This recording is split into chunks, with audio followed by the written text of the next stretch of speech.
अगर आप इस चैनल पर नए हैं और ये कहानी आप पहली बार देख रहे हैं तो इसके पिछले पार्ट्स को मिस ना करें और सबसे पहले उन्हें जाकर देखें, वरना ये कहानी आपको समझ में नहीं आएगी। तो अब आपका और ज़्यादा समय ना लेते हुए सीधे कहानी पर आता हूँ। सुबह के 9 बजे थे। विजय नीली बत्ती लगी व्हाइट एक्सयूवी में अपने ऑफिस की तरफ जा रहा था। एक्सयूवी एक वर्दीधारी सिपाही चला रहा था।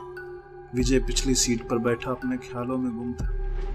उसका ध्यान बार बार यामी की तरफ चला जा रहा था। क्या उसने जो कहानी बताई थी वो सत्य थी? क्या सच में वो एक गंधर्व पुत्री है? विजय के साथ जो कुछ 16 साल से घट रहा था, उसके बाद उसके पास विश्वास या अविश्वास जैसी कोई बात बची ही नहीं थी। उसे अच्छी तरह से मालूम था कि भूत, प्रेत या दूसरी दुनिया का अस्तित्व मात्र एक कल्पना ना होकर एक जमीनी हकीकत थी। अभी उसका मस्तिष्क इन्हीं सब बातों में उलझा हुआ था कि उसकी गाड़ी को एक तेज सा झटका लगा। उसका सिर तेजी से अगली सीट की तरफ जा टकराया। उसने हाथों से अपना सिर थामते हुए देखा तो पाया कि एक स्कूटी सामने सड़क पर गिरी पड़ी थी। स्कूटी के पास एक लड़की उठने का प्रयास कर रही थी। ये क्या किया प्रीतम? स्कूटी ठोक दी। विजय ड्राइवर पर भड़का। साहब, मेरी कोई गलती नहीं, एकदम से सामने आ गई। ड्राइवर एकदम से बोला, अब उतर कर देखो, ज्यादा चोट तो नहीं आई है। विजय अपना सिर सहलाते हुए बोला। ड्राइवर झपट कर नीचे उतरा और स्कूटी के पास पहुंचा। तुम ठीक तो हो ना? हाँ ठीक हूँ। अभी ठीक होने से कोई एतराज है तो दोबारा चढ़ा दो गाड़ी। लड़की तमक कर बोली। लड़की 19-20 साल की कॉलेज गोइंग लड़की लग रही थी। जींस टी शर्ट और स्पोर्ट्स शूज पहने वो लड़की अच्छी खासी सुंदर थी। उसकी कमसीनी उसकी सुंदरता में 4 चांद लगा रही थी। लड़की, इसमें मेरी कोई गलती नहीं है, तुम खुद ही कट मार कर अचानक सामने आ गई थी। ड्राइवर खास पुलिसिया अंदाज में बोला। बढ़िया है, फिर तो गाड़ी तो चढ़ा ही दी है, अब लगे हाथ चालान भी कटवा दो। विजय गाड़ी का दरवाजा खोलकर नीचे उतरा और लड़की के करीब पहुंचा। तुम्हें ज्यादा चोट तो नहीं आई है? उसने कोमल से स्वर में उस लड़की से पूछा। नहीं अंकल, चोट तो नहीं आई, पर मेरी स्कूटी टूट गई।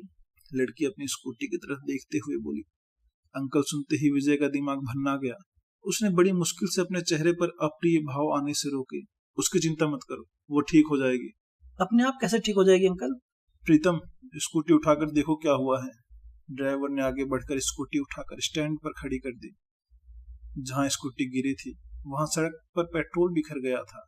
मेरा कितना सारा पेट्रोल निकल गया। वैसे ही रोज सोकर उठती हूँ तो रेट 2 रुपए बढ़ ही जाता है। लड़की अफसोस जताते हुए स्वर में बोली। विजय ने उसकी बात पर कोई ध्यान नहीं दिया। ड्राइवर ने स्कूटी में सेल्फ मारा। स्कूटी स्टार्ट नहीं हुई। ड्राइवर ने कई लंबे लंबे सेल्फ मारे मगर स्कूटी स्टार्ट नहीं हुई। ड्राइवर ने किक से स्टार्ट करने का प्रयास किया लेकिन स्कूटी स्टार्ट नहीं होनी थी तो नहीं ही हुई। इसका इंजन खराब हो गया है। लड़की चिंतापूर्ण स्वर में बोली। तुम्हें जाना कहाँ है? पालिका बाजार। मैं छोड़ दूंगा तुम्हें वहाँ। और मेरी स्कूटी?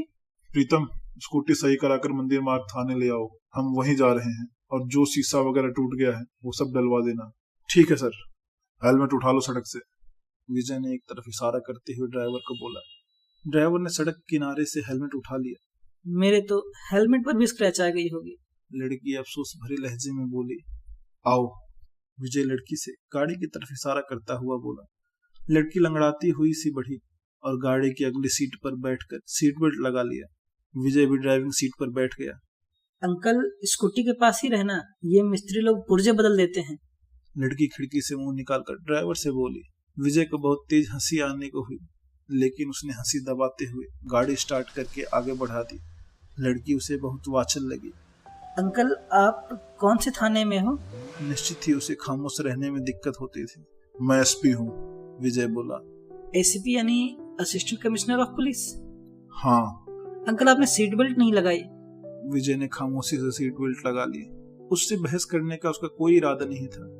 अंकल, मैं तो हमेशा सारे रूल फॉलो करती हूँ। क्या नाम क्या है तुम्हारा? रिया।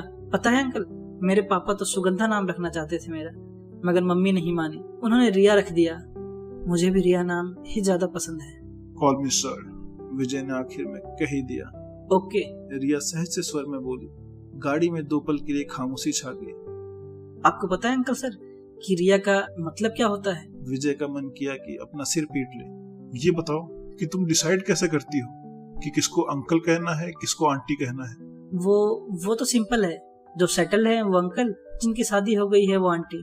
रिया हंसकर बोली, यानी नौकरी लगी या शादी हुई तो अंकल आंटी? विजय ने व्यंग्यात्मक स्वर में बोला। मेरा मोबाइल? अचानक से रिया के चेहरे पर हाहाकारी के भाव आ गए। मोबाइल? विजय भी चौंका। मेरा मोबाइल वहीं रह गया अंकल सर। विजय ने गाड़ी सड़क के किनारे करके रोकी और अपना मोबाइल निकालकर प्रीतम को कॉल लगाकर मोबाइल के बारे में पूछा। उसका जवाब सुनकर कॉल डिस्कनेक्ट करके मोबाइल रख दिया। रिया ने प्रश्नसूचक निगाहों से उसकी तरफ देखा। उठा लिया है उसने, स्कूटी के साथ ही ले आएगा, विजय बोला और गाड़ी आगे बढ़ा दी। अंकल सर उनसे मना कर दो, वो मेरी चैट ना देखें। रिया फिर से बोली, वो क्यों देखेगा तुम्हारी चैट? और वैसे भी तुम्हारा मोबाइल तो लॉक होगा ना? हाँ अंकल सर है तो लॉक ही, लेकिन आप लोग जरा सी देर में लॉक क्रैक कर लेते हैं ना। वो नहीं देखेगा, चिंता ना करो। चिंता करनी पड़ती है अंकल सर, जमाना बहुत खराब है। वह लंबी सांस छोड़ती हुई बोली। विजय ने उसकी तरफ देखा। उसे उसके चेहरे पर दूर दूर तक मासूमियत नजर आई। आपकी फैमिली में कौन कौन है अंकल सर? कोई नहीं है, अपनी फैमिली में बस मैं खुद ही हूँ। ऐसा कैसे? रिया ने अपनी आंखें फैलाकर पूछा। भाई बहन कोई था नहीं, माँ बाप जब मैं 12 साल का था तभी गुजर गए। पिछले 16 साल से मैं अकेला ही हूँ फैमिली में। विजय ने अपने हिसाब से उसे समझा दिया था कि वो अभी 28 साल का ही है। सुनकर दुख हुआ अंकल सर। रिया हमदर्दी भरे स्वर में बोली। विजय ने तो समझा दिया था, लेकिन रिया समझे तब ना। इस बीच रिया की मंजिल आ गई। विजय ने गाड़ी किनारे करके रोक दी। तुम अपना काम निपटा लो, इसके बाद मंदिर मार्ग थाने आ जाना है, पास ही है, तब तक तुम्हारी स्कूटी भी ठीक हो जाएगी। रिया ने दरवाजा खोला और बाहर निकल गई। Okay thanks sir. इस बार रिया ने अंकल नहीं बोला। पता नहीं वह समझ गई थी कि विजय अंकल नहीं है या फिर अंकल कहना भूल गई थी। Okay bye. विजय मुस्कुराया और गाड़ी आगे बढ़ा दी। रात के 9 बजे थे। बाबा के अंदर काफी हलचल थी। कान फाड़ू संगीत के बीच कुछ जोड़े डायस पर झूम रहे थे। हालांकि पिछले दिनों फैली महामारी के बाद सभी रेस्टोरेंट्स, होटल और गेस्ट हाउस आदि में गेस्ट की संख्या सीमित करने के निर्देश थे, लेकिन बाबा में ऐसी कोई सावधानी नहीं बरती जा रही थी। अलबत्ता क्लब का स्टाफ जरूर मास्क और ग्लव्स पहने हुए था। शशांक मित्तल अपने ऑफिस में बैठा हुआ था। उसका ऑफिस साउंड प्रूफ था, इसलिए बाहर के शोर शराबे अंदर तक नहीं आ रहे थे। उसके सामने विस्की का एक ग्लास रखा हुआ था, जिसमें से वह रह रहकर एक घूंट भर लेता था। शशांक मित्तल शादीशुदा बाल बच्चेदार आदमी था, लेकिन उसकी फैमिली जर्मनी के म्यूनिक शहर में रहती थी। उसकी पत्नी हेल्गा लीडनर जर्मन थी। उन दोनों की एक संतान थी, उसकी 10 साल की बेटी नैना। बेहद सुंदर और शैतानी नैना उन दोनों मियाँ बीवी की जान थी। वैसे अगर शशांक चाहता तो उसे जर्मन की नागरिकता तुरंत मिल सकती थी, लेकिन उसने भारतीय नागरिकता ही रखी हुई थी। अगर भारत में कोई गड़बड़ी होती तो वह आराम से जर्मन जा सकता था, जहां उसने अपना अधिकांश पैसा निवेश किया हुआ था। उसका नगद पैसा भी हेल्गा के ही अकाउंट में जमा था, जिसे इंटरनेट बैंकिंग के माध्यम से खुद ही ऑपरेट करता था, और उस खाते को भारतीय सरकार सीज भी नहीं कर सकती थी और ना ही उस खाते की जांच कर सकती थी। उसके उसी खाते में उसके हथियारों की डील का पैसा भी आता था। उपरोक्त खाते को ऑपरेट करने के लिए वह लैपटॉप या मोबाइल का इस्तेमाल न करके साइबर कैफे के कंप्यूटर का इस्तेमाल करता था। लेकिन तमाम सावधानियां बरतने के बावजूद भी वह अब सुरक्षा एजेंसियों के रडार पर आ गया था। इस समय वह आराम से बिस्किट चूसते हुए अपने मोबाइल पर साहित्य प्रेरणा ऐप को चेक कर रहा था। इसी समय उसकी निगाह उसकी नई कविता पर दिए गए रिव्यू पर पड़ी। Great great great, it's super is last one. वह इस रिव्यू देने वाले बंदे को अच्छे से जानता था। वह लश्कर फिदाइनी का कमांडर था। इस रिव्यू का मतलब भी वह समझ चुका था। लास्ट वाला ऑर्डर रिपीट करना था। उस तक मैसेज आ चुका था। अब उसे उस कमांडर से संपर्क करना था और ऑर्डर कंफर्म करना था। ऐसे कॉल के लिए वह हमेशा एयरपोर्ट के वाईफाई का इस्तेमाल करता था, जिसके लिए उसके पास बहुत सारे जर्मनी के सिम थे। एक सिम एक कॉल, ये उसका पक्का नियम था। एक कॉल में ही ऑर्डर कंफर्म करके पेमेंट के लिए हेल्गा का जर्मनी वाला अकाउंट का नंबर दे देता था। पेमेंट आ जाए तो ऑर्डर, पार्टी का मोबाइल नंबर और अपना कमीशन काट कर पेमेंट आगे हथियारों के डीलर तक ट्रांसफर कर देता था। फिर माल पार्टी तक पहुंचाना डीलर का काम था। उससे कोई मतलब नहीं होता था। उसका काम केवल हथियारों के नए नए ऑर्डर और पेमेंट को रिसीव करना होता था। उसे मोटी कमीशन मिलती थी। उसने एक निगाह मोबाइल में टाइम पर डाली। उसके दिमाग में दुविधा थी कि अभी एयरपोर्ट जाए या कल। उसने एक निगाह सामने रखी, विस्की की ग्लास पे डाली। कल जाऊंगा, उसके मन ने तुरंत उत्तर दिया। निर्णय ले लेने के बाद उसने विस्की का ग्लास उठाया और मुंह से लगाकर खाली कर दिया। क्या चीज है शराब! अगर दुनिया में लड़की और शराब ना होती तो कैसी होती दुनिया। उसके दिमाग में खामखा ही ये ख्याल आया, बेकार, बकवास, बेनूर, बेमकसद। उसके दिल ने भी तुरंत ही खामखा सवाल का शानदार सा उत्तर भी दे दिया था। वह हंसा, फिर तुरंत ही उसका ध्यान रिवर्ड जॉन्स्की की तरफ चला गया। रिवर्ड जॉन्स्की, उसका जर्मन बॉस, जो खुद भी एक एजेंट था, उससे बड़ा एजेंट, जो उसके और सप्लायर के बीच की कड़ी था। उसके और सप्लायर के बीच की कड़ी, उसकी और असली बॉस के बीच की कड़ी नहीं, असली बिग बॉस यानी इटली का कोसा नोस्ट्रा। कोसा नोस्ट्रा तो इटली का बेताज बादशाह था। एक प्रकार से इटली में उसकी समानांतर सरकार चलती थी। कोसा नोस्ट्रा, जिसका खुद एक आपराधिक साम्राज्य का टर्नओवर ही कई देशों के सालाना बजट से कहीं ज्यादा था। कोसा नोस्ट्रा के इटली, जर्मनी, फ्रांस की हथियार निर्माता कंपनियों से सीधे कॉन्टेक्ट थे। कोसा नोस्ट्रा, जो हथियार की सप्लाई ही नहीं करता था, हथियारों की जरूरत भी पैदा करता था।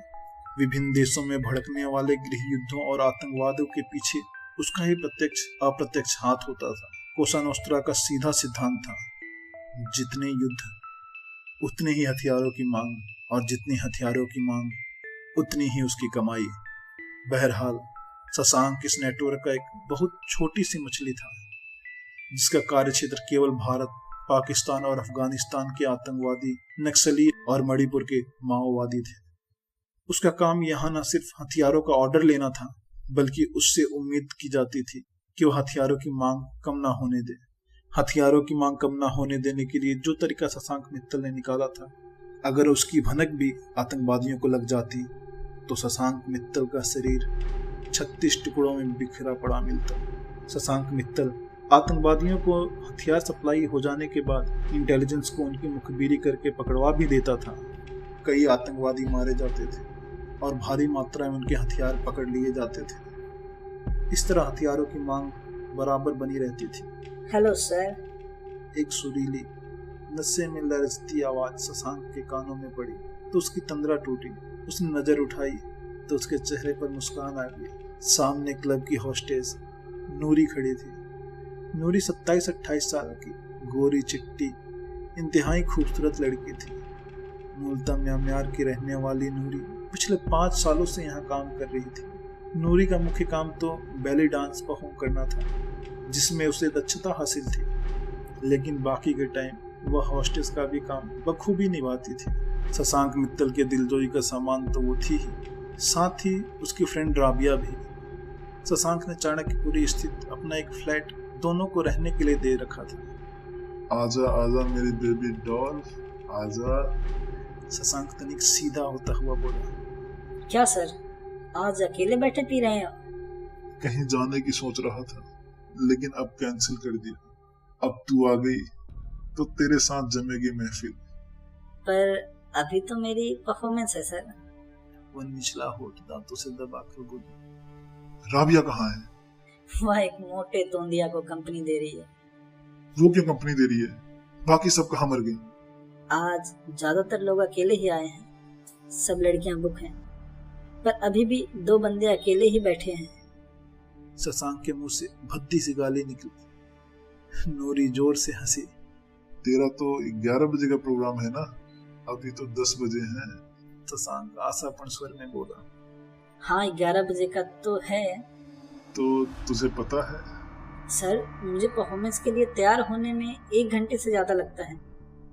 ठीक है, तू जा यहाँ से। 1 बजे क्लब बंद होगा, तब सही। सर, इतना भी किसी पर निर्भर होना ठीक नहीं। आजकल चारों ओर आत्मनिर्भर भारत की बात चल रही है, तो आप भी आत्मनिर्भर बने। नूरी गंभीर सी आवाज में बोली, लेकिन उसकी आंखों में हंसी थी। जा तो निकल यहाँ से। साला मैं भी आज से आत्मनिर्भर बनूंगा, सारी टेंशन खत्म। नूरी जोर से हंसी और ऑफिस से बाहर निकल गई। बाहर ऑफिस के ठीक सामने एक पिलर के पास लगी टेबल पर अकेले बैठे विस्की चुसकती युवकों की निगाह ऑफिस से बाहर निकलती नूरी की एक एक मूवमेंट पर जमी हुई थी। अगले दिन सुबह सवेरे विजय अपने नियमित शेड्यूल के हिसाब से जॉगिंग करके बुद्धा पार्क में पहुंचा और एक जगह घास पर आलथी पालथी मारकर बैठ गया। ब्लैक लोअर और सफेद गोल गले की टी शर्ट में उसका पसीने से भीगा कसरती शरीर बहुत आकर्षक लग रहा था। इस समय विजय आंख बंद करके अनुलोम विलोम कर रहा था। 5 मिनट तक अनुलोम विलोम करने के बाद जैसे ही उसने आंख खोली, चौंक पड़ा। उसके ठीक सामने रिया बैठी बड़े उत्सुक भाव से उसे देख रही थी। आप तो कल वाले वो सर हो ना, जिन्होंने स्कूटी उड़ा दी थी? वह आंख फैलाकर बोली। हाँ, विजय ने संक्षिप्त में उत्तर दिया। कल वर्दी में आप तो बहुत बड़े बड़े लग रहे थे, पर आज तो बिल्कुल यंग लग रहे हो। एक प्रशंसात्मक निगाह के साथ उसकी तरफ देखती हुई बोली। विजय हंसा। बिना वर्दी का मैं सेटल्ड नहीं लग रहा हूँ ना? बिल्कुल यही बात है, देख लो, मैं सही कह रही थी ना। तुम यहाँ कैसे? मैं यहीं पास में रहती हूँ, आप भी यहीं रहते हो क्या? हाँ, ए ब्लॉक में। मैं बी ब्लॉक में रूम लेकर रहती हूँ। देख लो, कमाल है ना, एक ही जगह रहते हैं, और आज पहली बार देखा है आपको इस इलाके में। वो आश्चर्य व्यक्त करती हुई बोली। तुम अकेली रहती हो यहाँ? हाँ, रहने वाले तो हम कानपुर के हैं। मैं यहाँ दिल्ली यूपीएससी की तैयारी कर रही हूँ। तुम यहाँ रोज आती हो जॉगिंग करने? नहीं, आज पहले दिन ही आई हूँ। मैं परसों ही आई हूँ यहाँ। पहले वसुंधरा में रूम लेकर रहती थी। विजय अपलक उसकी तरफ देखा। क्या हुआ? फिर तो वास्तव में कमाल की बात है कि एक ही कॉलोनी में रहने के बावजूद हम आज पहली बार मिले। हाँ वही तो। विजय ने गौर से उसकी तरफ देखा। उसके चेहरे पर पूर्ण गंभीरता के भाव थे। 3 स्क्रैच आ गए मेरे हेलमेट पे। कोई नहीं, मुझे दे देना, मैं कलर करवा दूंगा। नहीं नहीं, आप क्यों कराएंगे? खुद मेरी गलती से भी तो स्क्रैच आ सकता है। विजय जोर से हंसा। क्या हुआ सर? कुछ नहीं। कुछ नहीं? कैसे कुछ नहीं? बिना बात के कोई कैसे हंस सकता है? तुम बिना बात के बोल सकती हो, तो क्या मैं बिना बात के हंस नहीं सकता? विजय फिर हंसा। मैं ज्यादा बोलती हूँ? नहीं नहीं, बिल्कुल नहीं। आपसे 2 काम है मुझे। वैसे तो मैं कल ही बताती, पर मुझे लगा कि नई नई जान पहचान है, तो एकदम से काम बता देना सही नहीं लगेगा, तो फिर मैं चुप लगा गई थी। चुप तो खैर तुमने 1 मिनट को भी नहीं लगाई थी, लेकिन हाँ, काम नहीं बताया था।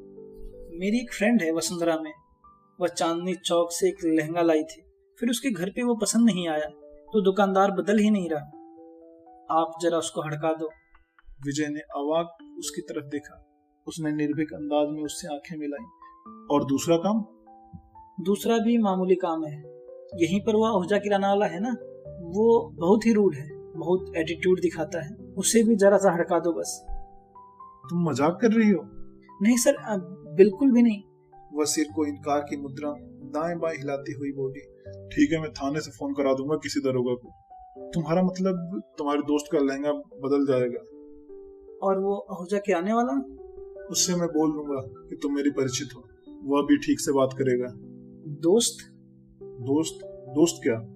परिचित नहीं, उससे बोलना दोस्त है मेरी। वह इत्मीनान से बोली। तुम दोस्त हो मेरी?